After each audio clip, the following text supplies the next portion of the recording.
Hey, look. The whole fam is here. This is my partner, Dom. Hey, everybody. And Bruce is on his own throne today. He's relegated me to the ground, but he's sitting in a chair on his throne in front of the fireplace. So hope everyone's having a good Friday. Good luck, babe. Oh, thanks. Having a good Friday. If you are like me, you woke up very tired this morning, and I actually had a phone call with two people across the world, and one of them immediately said to me, "You must have had a hard week. You look very sleepy." So that's how my Friday started. Hopefully yours is a little bit better than that. Yeah, let's get into it. Today, I want to talk with you about how to meaningfully engage your online community. So there are a lot of ways that people talk about to engage a community online. Now, engagement means many different things to many different people, just like the word community does. It's basically meaningless unless we define it. And so when I'm talking about engagement, what I'm really talking about is meaningful engagement. And I define this by engagement that connects people to the two P's. So these are the purpose of your community and the people within your community. If the engagement that you're creating doesn't connect people to other people or to the purpose of why you're gathering, then it is potentially empty, maybe even harmful engagement that could be going on in your community. So there are a lot of guides out there that talk about how to get people to engage more. Now, I just saw an article that was shared by Rand Fishkin. I think his name was Chris the Computer Guy or something. I'm sure he has a real name. But he had written about how user engagement is code for addiction. And if we look at the ways that social media platforms are set up, that the ways that people interact on Instagram, on Twitter, on Facebook, anywhere else, generally the adage is more is better. And we've seen the fallout of that when we have more of things. Sometimes more of things is conspiracy theories and other ways that we are engaging people, sure, if you don't define the word engagement by anything other than activity, but are not adding actual value and goodness into the world. So as community builders, we have a opportunity, but also a responsibility to create meaningful engagement in our online community. So how do we connect people to the two P's? I'm going to walk you through today a quick start guide. So ideally you would be doing this over, several weeks, really defining this and refining this. Ain't nobody got time for that right now, right? So if you just want to get going and get moving on meaningfully engaging people today, I'm going to walk you through my process for how I think about this and how you can get yourself moving forward. Bye, Dom. Bye, everybody.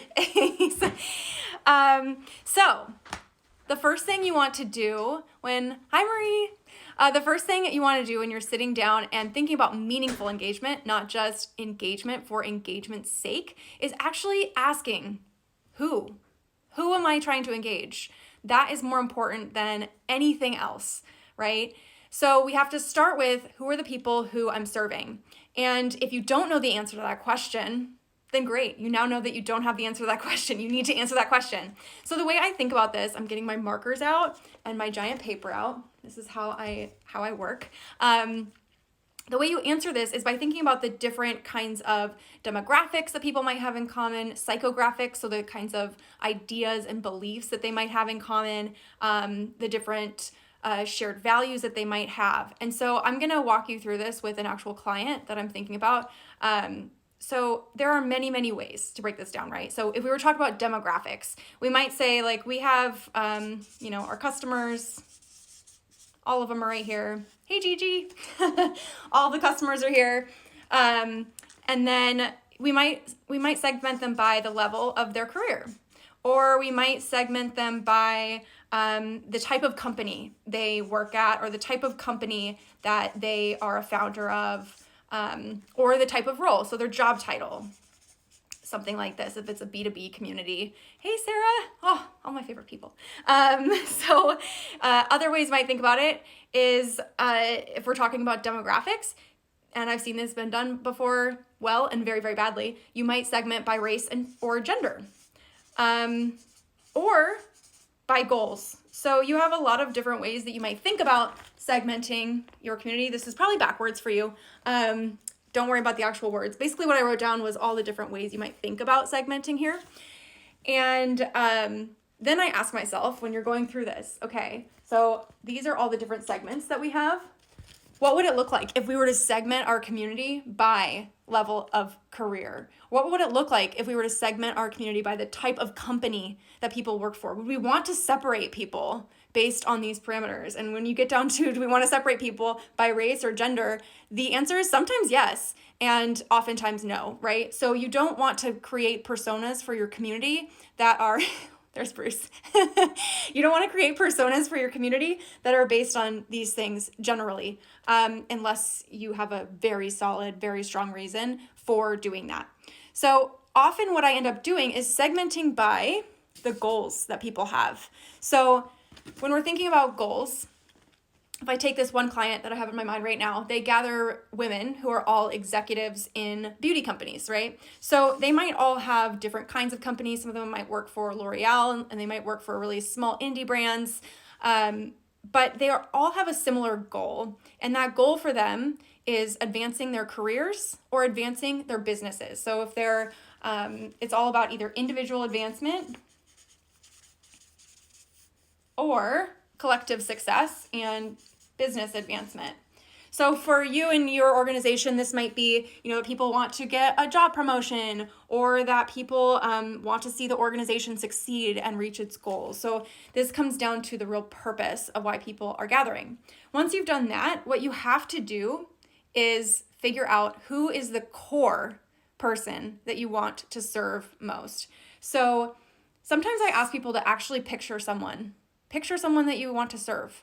And I actually have people in my mind who I think about, like, would my friend Allison, would this be valuable to her if I were to create this for her? If I ask that before I start posting things in an online community, I'm much more likely to create something that's actually meaningful, okay? Because it's a real person in my mind. I actually care about them. It's not just a number. We are not just numbers. So the next thing to do is to think about what are people struggling with. So if we start looking at, let's say we're looking at women beauty executives and they are at large brands, okay?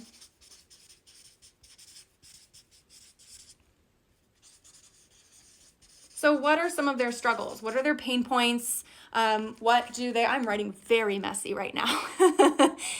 Yes, this is bomb information for community research. Yeah, this is what should inform your community research strategy. If you do have a few weeks to actually sit down and do this, what I'm walking through today is what to do if you don't have a few weeks and you just want to get something out as quickly as possible.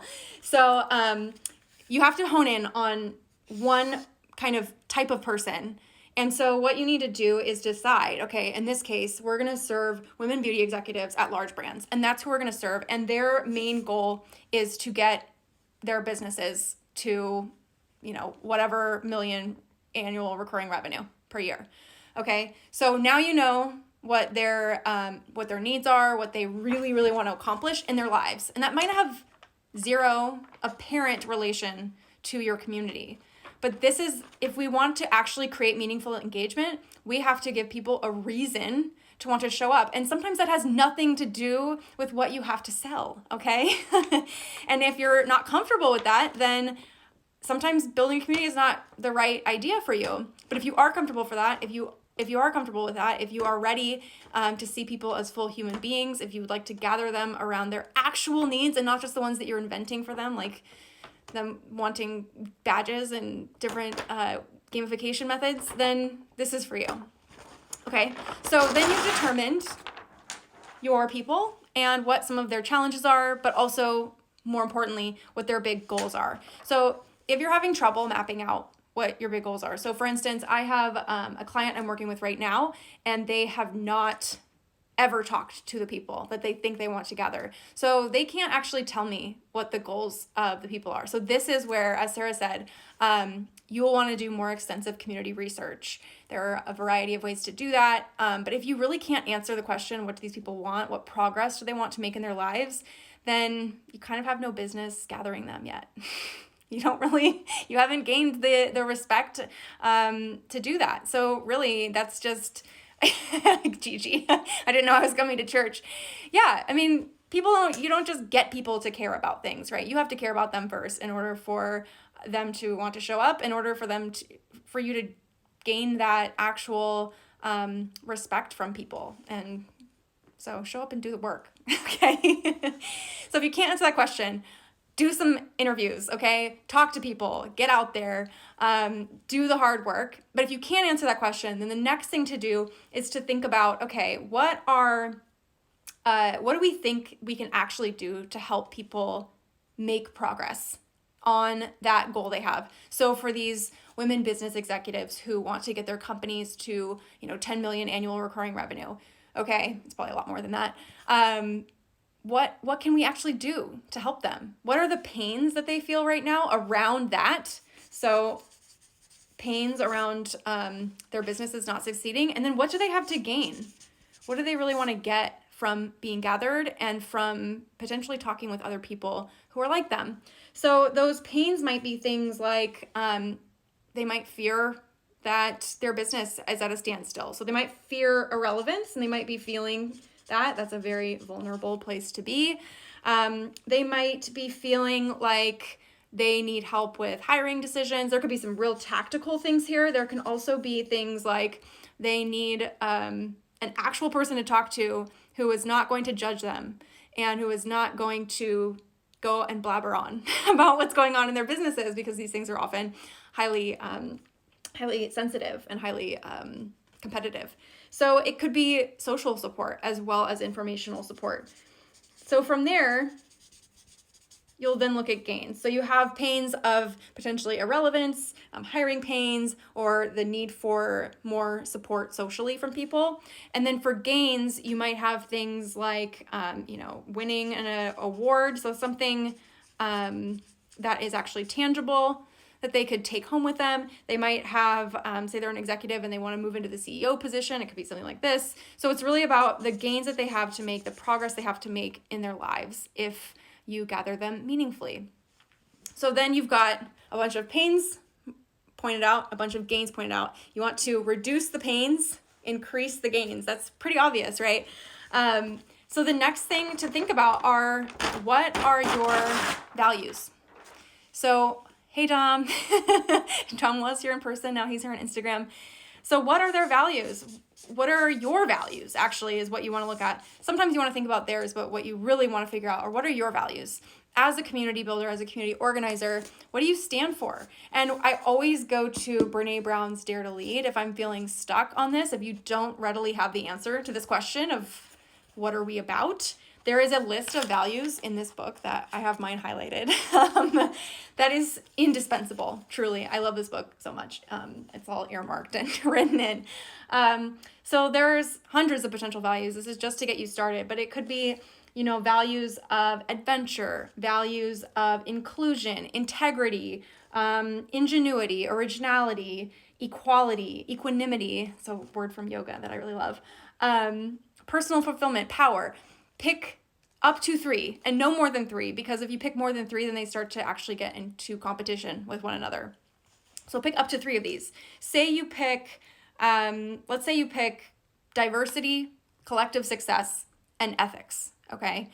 What you're going to create with those values in mind is going to be very, very, very different than what you would create if you picked, say, grace, security, and humor.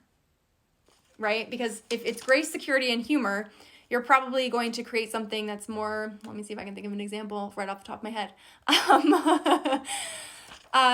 Let's see, graceful, I think about dance. So, and then security is more like making sure people feel safe, and then humor is making it funny. So you might do some kind of like joking art project or improv competition or something virtually. But if your values are diversity, collective success, and ethics, there is some groundwork that you might need to set there that might not have been set already. Or there are just things that you need to be thinking about as you are actually creating this content that you're planning on creating to create meaningful engagement in your community. So think about, my challenge to you is to think about one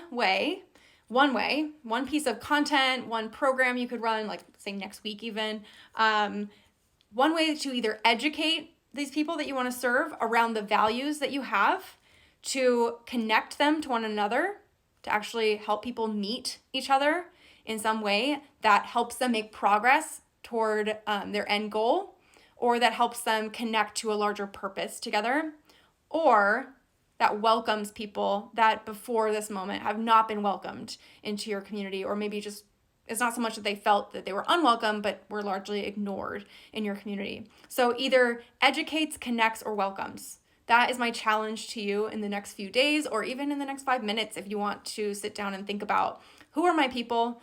What are their pain points? What progress do they want to make? What are our values? And then how can we help them make meaningful progress alongside our values? So there are millions and millions of ways. The sky's the limit. Once you have your purpose figured out and your values figured out, then creativity just can burst right open. I was talking to Gigi, who's right here, today about the book, The Art of Gathering. And it really is true that what Priya Parker writes about, that once you have these foundational ideas set, everything else can start to come together. And that's when you can start to meaningfully engage people, not just get them to post more, not just get them to click on your ads more. That is not the kind of engagement that I'm talking about. And there are plenty of people out there who do talk about that kind of engagement. More power to them. Not my style, okay? So some ideas for you. It's Friday. It's Friday afternoon for many of you. If you're across the world, then it might even be Saturday. Fridays tend to be days where people want to sit and reflect on their weeks. They're exhausted, or they just want to check out and do something funny. It's not generally a good time to get people to co-create something really large, or to sit down and ask for some kind of huge time commitment. So in your community today, you could think about, how can I just do something really quick, to recognize and welcome people who have done something that I really appreciate this week. So you might just do a post in your community that says thank you and mentions everyone who you've noticed that week stepping up. It's so simple, and people don't even necessarily need to click on it or take any kind of action, but that encourages ongoing engagement. It also shows, what you appreciate about them, so that people understand what kinds of behaviors are actually celebrated in your community. So we often don't take the time to actually sit down and thank people. So just take a moment to do that. That is the easiest thing you could possibly do today. And then there's also, you can think about, what did members do this week that relates to the progress they want to make, or the purpose and the values that you're thinking about? So say it is about a community about finding a job, right? So how do they make progress toward their job search that week? And when you're actually typing out this question in your community, and we're getting very tactical here, think about your values. So if your values, again, are diversity, collective success, and ethics, you need to write that question in a way, how do we make progress this week, in a way that celebrates diversity, collective success, and ethics, okay? If those are not your values, and that doesn't help you to make the post, doesn't help you to write the post, then find your values. They should be decision-making lenses through which you make every decision, ideally, in your community work. And then you can think about, what are the different things you might do throughout the week. On a Monday, you might actually ask people how they intend to carry forth those values in that week, or how they intend to create concrete progress that week. So those are just really simple ways, and this is the tip of the tip of the tip of the tip of the iceberg in terms of what you could do to drive meaningful engagement in your community. But you see how this process is different from me just telling you, if you post with 36 characters and you put an exclamation point at the end and a GIF in your post, then you're more likely to get engagement. Or make sure that you slip into people's DMs, and all of that is fine, and maybe do it, I don't know. But it's just if we think about the larger meaning behind our work, then we have to start there with a purpose. And then maybe it does make sense for you to DM people, okay? Maybe it does, based on your purpose.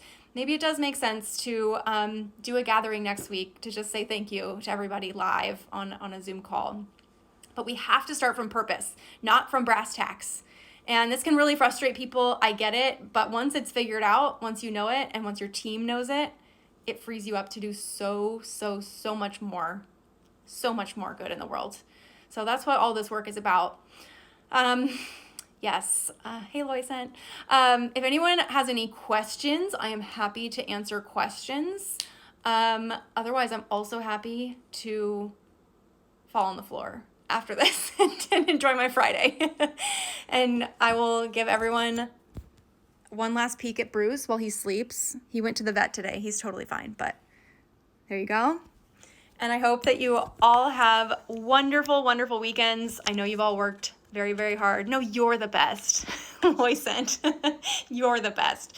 So yeah, we've been working really hard, and it's been about a year since, the lockdown happened. And I don't know about you, but I'm feeling that in my body this week, like a actual bodily reminder that that's the case. So I hope you take some time to slow down and take care of yourself and be good to yourself.